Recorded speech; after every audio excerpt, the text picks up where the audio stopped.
Haleluya. Shalom. Selamat pagi kita berjumpa pada hari Kamis 28 September 2023 dalam renungan singkat bersama dengan saya Eri, engkau rumah iman.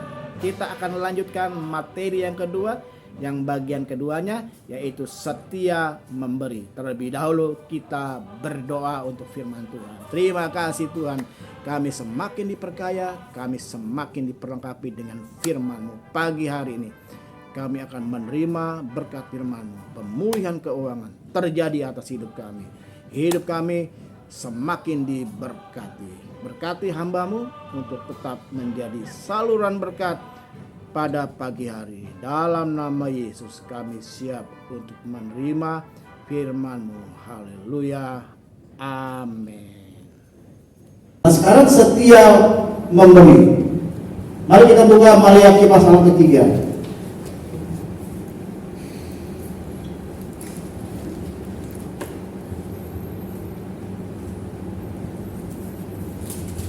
Kalau bawa Alkitab manual, bukan Matius saja, sebelahnya ada Maliaki. Maliaki 3 ayat ke-10.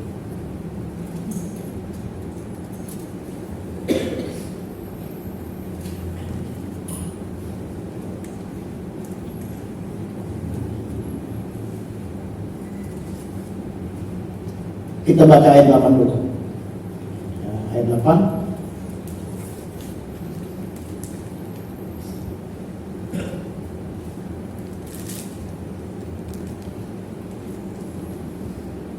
Ayat 8, 3, 2, 1. Bolehkah manusia menipu Allah? Namun kamu menipu aku.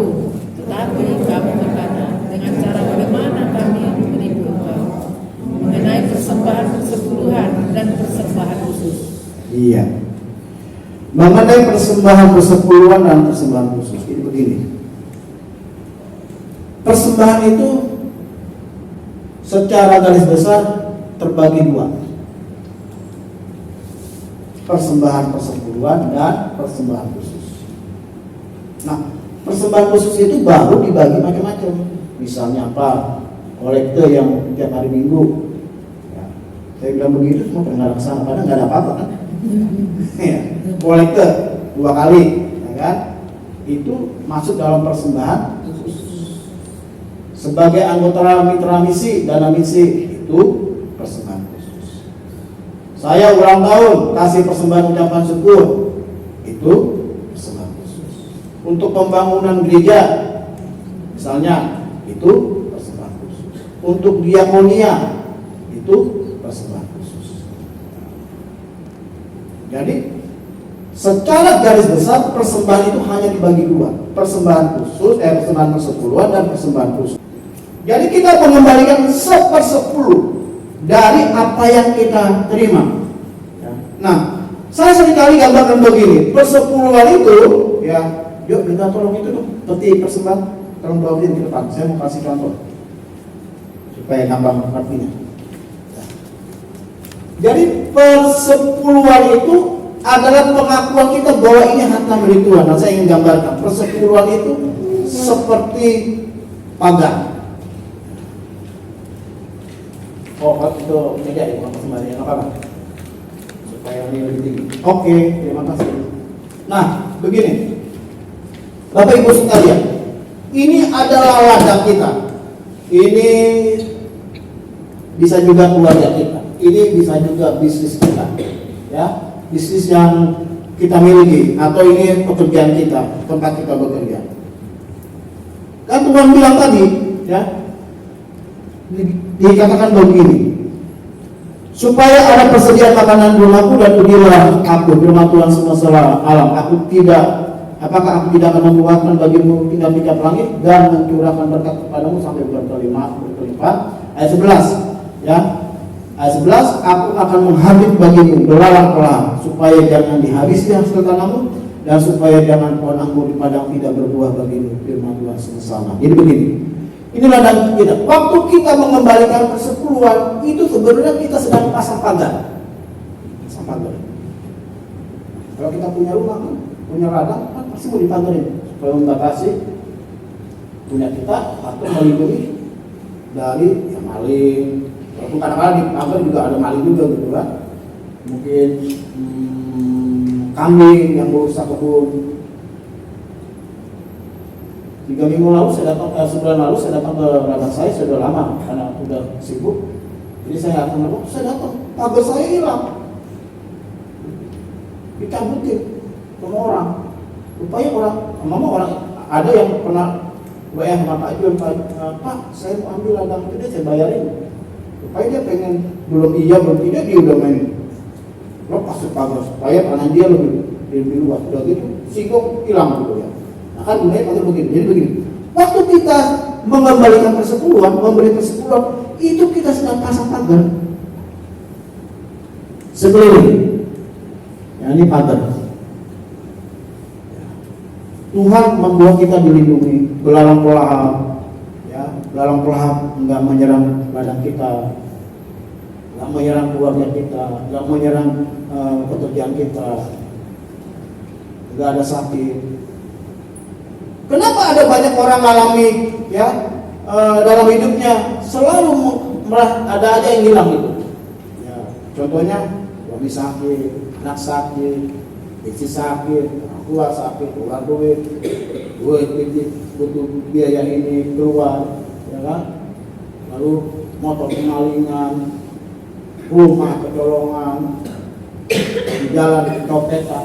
Jangan-jangan karena dia nggak membalikan persepuluhan, karena nggak membalikan persepuluhan, nggak ada pagar yang mengelilingi hidup kita. Jadi secara sederhana saya katakan persepuluhan itu bagaikan pagar yang mengelilingi apa yang kita miliki. Kan kita udah punya ladang nih ya, ladang kita udah kita pagar.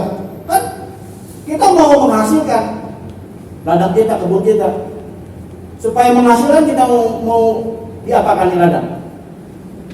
Hah? Ditanami. Terserah mau nanam apa, palawija, singkong, ubi, rambutan, ya pepaya, sayur mayur, pokoknya ini harus menghasilkan. Maka kita harus menabur. Nah, menabur itulah yang disebut persembahan khusus. Jadi kalau saudara hanya memberikan persepuluhan, apa? Saya mau kasih persepuluhan aja. Saya nggak mau kasih persembahan yang lain, baik ucapan syukur, baik misi, nggak perlu. Saya mau kasih persepuluhan, nggak apa-apa. Puji Tuhan. Tapi itu artinya saudara sedang masang pagar doang, tapi ladangnya tidak menghasilkan. Nah, menghasilkan apa? Yang kedua itu adalah persembahan khusus. Kita tabur sesuatu di ladang kita. Nah, persembahan khusus itu, ya, dikatakan begini. Persembahan khusus itu adalah investasi iman untuk membangun kerajaan Allah melalui gereja lokal. Kita menginvestkan sesuatu, kita menabur sesuatu ini. Kan kalau kita udah punya ladang, punya kebun di pagar doang, tapi ini nggak menghasilkan, mubazir sayang, ya kan? Kita tanami, mau ubi, mau singkong, mau serai, mau lengkuas, mau sayur mayur, ya mau pohon-pohon besar, mungkin pohon jati, mau ditanami rambutan, mangga, pokoknya ditanami supaya menghasilkan. Nah, di dalam materi ini persembahan khusus itu seperti taburan. Kita buka 2 Korintus 9.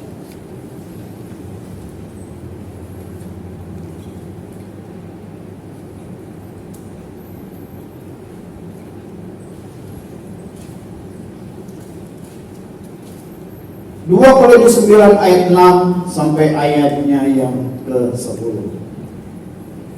Camkanlah ini, orang yang menabur sedikit akan, orang yang menabur banyak akan. Nah, kan persembahan khusus ini, kita mau tabur sedikit nggak apa-apa, tapi kita tabur sedikit. Kita mau tabur banyak nggak apa-apa, berarti kita akan menuai banyak, ya kan? Ayat 7. Hendaklah masing-masing memberikan menurut kerelaan hatinya. Ini persembahan khusus itu kerelaan hati, nggak ada paksaan ya. Kerelaan hati, jangan dengan sedih hati, atau karena paksaan. Di Paroli ngumumin persembahan perdana untuk dana Natal. Paroli ini kita kali Natal, terus kita memberi memberi dengan rela, ngedumel, sedih lagi, udah gitu merasa dipaksa lagi, ditodong, pengertian apa lagi. Jangan.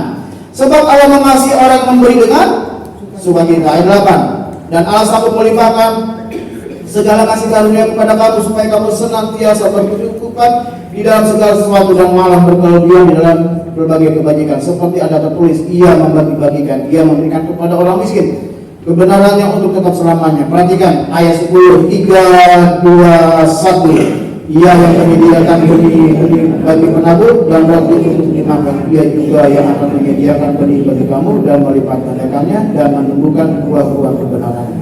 Perhatikan, Tuhan yang memberikan benih. Jadi nggak ada orang yang bilang saya nggak bisa kasih apa-apa untuk gereja, saya nggak bisa kasih apa-apa untuk pelayanan. Salah. Tuhan sudah kasih sesuatu untuk kita. Tuhan sudah kasih bibit benih yang harus kita tabur di sini. Kolektor 2 kali, ya. WBI mau bikin acara berbagi kasih dengan panti asuhan, kita diminta, kita memberi, kita tabur. Dana Natal, dana Paskah, kita nabur lagi. Ucapan syukur, pindah rumah, ucapan syukur, anak lahir, ucapan syukur ulang tahun, kita kasih memberi. Ucapan syukur naik kelas, ucapan syukur lulus dari sekolah, kita memberi, kita menabur. Menabur sedikit dan sedikit, menabur banyak. Itu persembahan khusus. Semua orang jangan katakan nggak punya apa-apa untuk diberikan kepada Tuhan. Semua Alkitab bilang tadi, aku sudah memberikan bibit kepada. Nah, sekarang begini. Tadi saya katakan saya udah ngomong, Pak, saya nggak mau kasih persembahan khusus, nggak apa-apa. Berarti saudara hanya pasang pagar doang, perlindungan. Tapi saudara nggak menuai apa-apa, karena nggak ditanam. Ada yang ngomong sama saya, Pak, persepuluhan itu zaman dulu udah nggak berlaku, saya nggak mau kasih persepuluhan. Nggak apa-apa, saya nggak pernah paksa. Saya mau kasih persembahan khusus saja, silakan nabur persembahan khusus. Tapi nggak ada pagar. Udah kita nabur, diberkati, ya. Nabur banyak, mulai banyak, tapi juga keluarnya banyak. Gantian sakit di rumah, gantian, ya, masalahnya. Ada aja yang hilang, dari sendal hilang di depan rumah sampai barang berharga hilang. Kenapa? Kita diberkati betul, diberkati karena kita nabur. Ini Alkitab ngomong, bukan saya. Alkitab bilang kalau kita nabur kita akan menuai. Tapi karena kita nggak memberikan persepuluhan, nggak ada pagar dalam hidup kita ini. Begitu. Jadi tetap aja bolong. Kambing masuk nerobos, kerbau masuk nerobos, diacak-acak lah ladang kita. Karena nggak ada pagar. Tapi juga begitu pun juga, ya itu karena kita nggak beri nggak beri persepuluhan, tapi kita hanya kasih persepuluhan aja, nggak menabur persembahan khusus, nggak apa-apa, kita dilindungi semua. Tapi kalau kita nggak dapat apa-apa karena kita nggak pernah nabur. Jadi 2 persembahan ini harus kita lakukan beriringan supaya ada perlindungan dan ada yang dituai dari hidup kita. Amin. Kalau saudara ingin mengalami pemulihan keuangan, diawali dari sini. Saya alami juga ketika saya nggak mengembalikan persepuluhan, ada saja yang saya hadapi. Atau sebaliknya, saya memberikan persepuluhan lagi, tapi saya medit sama Tuhan, nggak mau kasih persembahan khusus. Saya nggak nabur apa-apa. Saya memberi persepuluhan itu saya ingat. Awal saya memberi persepuluhan, saya belajar dari waktu kapan? Waktu saya kelas 6 SD. Sampai hari ini. Dari kelas 6 SD. Dari mana uangnya? Alkitab bilang dari segala penghasilan. Memang anak sekolah nggak ada penghasilan, tapi saya lagi belajar melatih saya untuk mengembalikan persepuluhan. Jadi dari mana? Dari uang jajan saya yang saya kumpulkan, ya, seminggu sekali saya kembali. Saya nggak malu kasih persepuluhan hanya berapa ratus rupiah, karena di hadapan Tuhan nggak ada persepuluhan yang besar, nggak ada persepuluhan yang kecil. Tuhan pakai persentase. Pak Gilbert punya persepuluhan 3 juta, sementara Jojo persepuluhannya 500.000 per bulan. Mana lebih besar? Bukan Pak Gilbert besar karena 3 juta, Jojo kecil karena 500 juta. Di hadapan Tuhan tetap 1/10. Amin. Jadi kalau saudara baca laporan keuangan, nama itu kelas persepuluhan 5 juta, sementara nama si X hanya 200.000 rupiah. Itu besarannya 5 juta. Enggak ada yang besar, nggak ada kecil. Tuhan pakai persentase, artinya tetap sama-sama di hadapan Tuhan 1/10. Saya belajar dari mulai kelas 6 SD, SMP, SMA, dari uang jajan saya. Saya mulai belajar mengatur keuangan saya. Uang transport, naik angkot, pulang pergi sekolah, saya atur persembahan. Dari mulai kelas 6 SD saya nggak pernah minta uang persembahan dari ayah saya, mama saya, nggak pernah. Saya mulai dari uang jajan saya. Saya meraktek. Memang kadang godaan besar.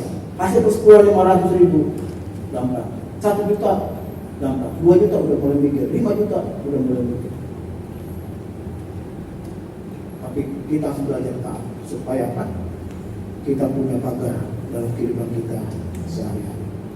Lalu yang berikutnya, supaya ini menghasilkan pagar udah dipasang, kemudian akan kasih persembahyan khusus. Artinya, selama kita memberi untuk Tuhan, Tuhan tidak akan pernah berhutang. Amin. Kita berdoa. Kita mengucap syukur sekaligus kita tutup ya, pertemuan kita di pagi hari ini. Terima kasih Tuhan buat hari yang baru. Terima kasih. Kami bersyukur buat firman-Mu. Kami semakin diperkaya, kami semakin diperlengkapi, kami semakin diberkati ketika kami memberi. Berikan kemampuan, kekuatan untuk kami taat dalam memberi, mengembalikan persepuluhan yang Tuhan sudah ajarkan kepada kami. Dan kami belajar untuk menabur, bahkan kami menabur di tengah-tengah kekurangan, di tengah-tengah ya kami juga sedang membutuhkan, tapi ketika kami menabur ada berkat Tuhan dilimpahkan. Berkati Tuhan pekerjaan, bisnis, usaha dari anak-anak-Mu, bahkan mereka yang sekolah, yang kuliah juga diberkati. Dan kami sepakat bersama-sama demi Allah Bapa, Allah Anak, Allah Roh Kudus, yaitu di dalam nama Tuhan Yesus Kristus kami buka hari yang baru. Kami buka kunci aktivitas kami, kunci kegiatan kami, dan dalam nama Yesus kami buka kunci berkat kami. Sepanjang hari ini penuh dengan berkat Tuhan berlimpah-limpah. Dan akhirnya kekasih-kekasih Tuhan, sekarang terimalah berkat Allah Bapa, kasih karunia dari Tuhan Yesus Kristus, persekutuan dengan kuasa Roh Kudus tinggal bersama dengan kita sekalian dari saat ini sampai selama-lamanya. Kemanapun kau pergi, engkau ditentukan untuk tetap jadi pemenang. Bersama kita katakan amin.